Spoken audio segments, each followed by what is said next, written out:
All right, Ron, thanks. Well, trampolines are popular among kids. It lets them burn off some energy and spend some time outside. But due to the number of serious injuries every year, the American Academy of Pediatrics does not recommend buying them for children.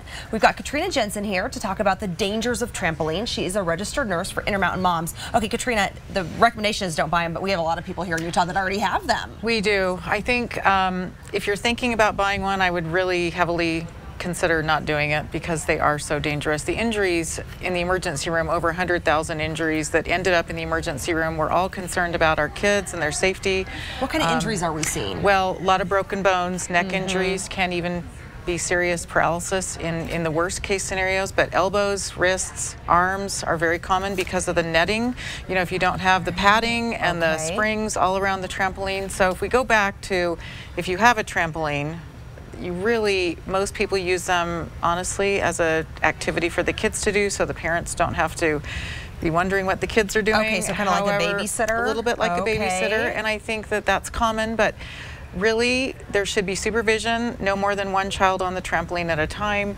No somersaults. If you can avoid encouraging your kids to not be, because that's when the injuries happen. When they start flipping around and doing things like that they're probably not really trained to do. That's right. Are there any other precautions parents can take? What about the nets around? Yeah, Does that the nets, you know, it's somewhat of a help. It's not going to prevent an injury, especially if there's 2 kids on the trampoline or 3 kids or whatever, and they're all jumping and they're falling into the nets. So it's not going to save them.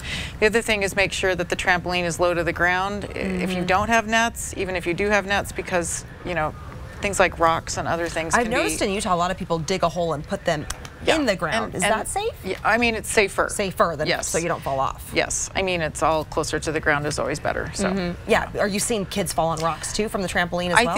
I think anything that's a danger around the trampoline, if the child is close by, it can always be a danger. I mean, you just want to make sure it's as safe as possible.